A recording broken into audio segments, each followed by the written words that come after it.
Hi ma'am.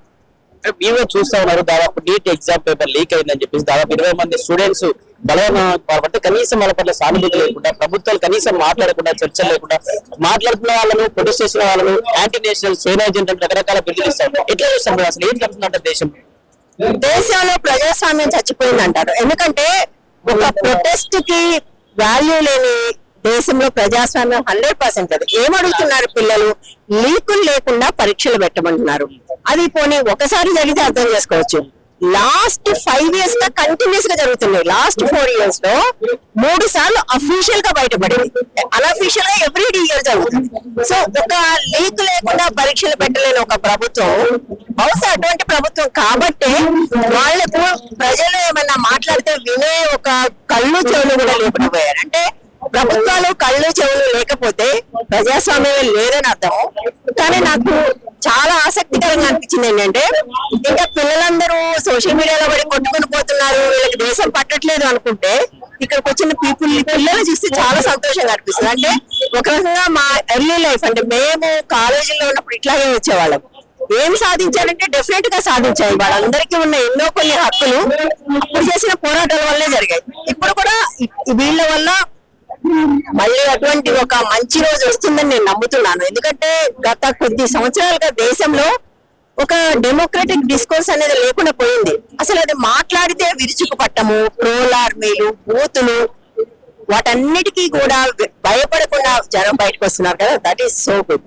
Madam Sonam Wangchuk దాదాపు 21 రోజులు under strike చేస్తా ఉంటే కనీసం కనికరం లేకుండా అతను ఒక తెల్ల బట్ట వేసి ఒక దొంగను అంటే ఒక ఖైదీని తీసుకెళ్ళినట్టుగా ఎవరు లేని సందర్భంలో ఎవరు లేని ప్రదేశంలో తీసుకెళ్ళడానికి అసలు ఏంది? అసలు ఎందుకు తీసుకెళ్లడం ఎందుకు? అసలు ఎందుకు అంటే ప్రశ్నించడమే నేరమైపోయింది దేశం.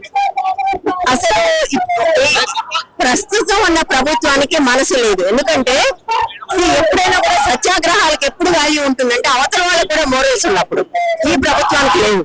మనం సోనం వాంగ్చుక్ గురించి మాట్లాడుతున్నాం. జీడీ అగర్వాల్ 186 ఏళ్ల వయసు ఆయనకు. కాన్పూర్ లో ప్రొఫెసర్, ఆయన ఐఐటి ప్రొఫెసర్. ఆయన హిందూ సన్యాసిగా సన్యాసం పుచ్చుకున్నాడు, ఆశ్రమం నడిపాడు.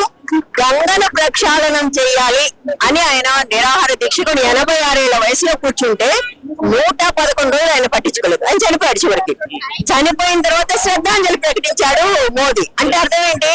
వాళ్ళకి అసలు ఏమీ పట్టదు. రేపు వాంగ్చుక్ చనిపోతే కూడా అదే చేస్తాడు. అంటే సత్యాగ్రహానికి ఎప్పుడు విలువ ఉంటుందంటే దేశంలో ప్రజాస్వామ్యం ఉన్నప్పుడు, అవతల వాళ్ళకు కూడా ఒక మొరాలిటీ ఉన్నప్పుడు. అవి రెండు లేవు ఈ దేశంలో. సోనం వాంగ్చుక్ తీసుకెళ్లే క్రమంలో అభిజిత్ అడ్డుకోవాలని చెప్పి ఒక కానిస్టేబుల్ పిడుగుద్దులు ఉంటారు. అందులో మీరు వీడియో చూసారు. పోలీసులు మరి ఎందుకు ఈ విధంగా బిహేవ్ చేస్తున్నారు? మరి పర్సనల్ ఎందుకు తీసుకోవాల్సి వస్తుంది మేడం? అసలు అది ఎప్పుడు అలాగే ఉంటుంది. ఎందుకో పోలీస్ స్టేట్ అంటున్నాం కదా. మరి సాయి కృష్ణ ఎందుకు చంపేశారు? ఎంతో మందిని ఎన్కౌంటర్ ఎందుకు చేస్తున్నారు? ఉత్తరప్రదేశ్ లో ప్రతిరోజు ఎందుకు ఒక ఎన్కౌంటర్ జరుగుతుంది?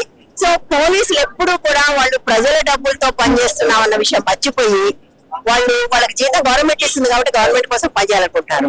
సో అది వాళ్ళ మనస్సాక్షిగా వదిలేస్తున్నారు. ఎక్కడైనా అట్లాగే ఉంది. ఇక్కడ మనం తెలంగాణ అప్పుడు కూడా చూసాం కదా. తెలంగాణ పోరాటాలు పోలీసులు ఎంత దారుణంగా బిహేవ్ చేశారు. సో పోలీసులు అనే వాళ్ళు వాళ్ళ ప్రజల కోసం పనిచేస్తున్నారన్న విషయం గుర్తు పెట్టుకుంటే తప్ప కావచ్చు దేశవ్యాప్తంగా అన్ని స్టేట్ పోలీసులు ఏం చెప్తున్నారంటే సిజేపీతో కావచ్చు లేకపోతే జనజీవితం మొత్తం ఎవరు రోడ్లపైకి రాకండి. ఆల్రెడీ ఎగ్జామ్స్ అయిపోయినాయి, నిరాహార దీక్ష కూడా విఫలం అయిపోయింది. ఇక్కడ కూడా బయటకు రాకండి హెచ్చరిస్తా ఉన్నాం. లేదా లాఠీ చార్జ్ ఉంటే జాగ్రత్త అని చెప్పేసి హెచ్చరిస్తా ఉన్నాం. ఏం చెప్తారు మేడం దీనికి సంబంధించి? అంటే నిజంగా క్వశ్చన్ చేశారు. వాళ్ళెవరు చెప్పడానికి? ఈ దేశంలో ఎవరు నిరసన ప్రకటించాలి, ఎవరు ప్రకటించకూడదు, ఎలా ప్రకటించాలి అని చెప్పే హక్కు పోలీసులకు లేదు. తెలంగాణ పోరాటం అప్పుడు, తెలంగాణ సెపరేట్ మూవ్మెంట్ అప్పుడు చెప్పి వాళ్ళు భంగపడ్డారు. మళ్ళీ ఇప్పుడు చెప్తున్నారు, భంగపడతారు వాళ్ళు.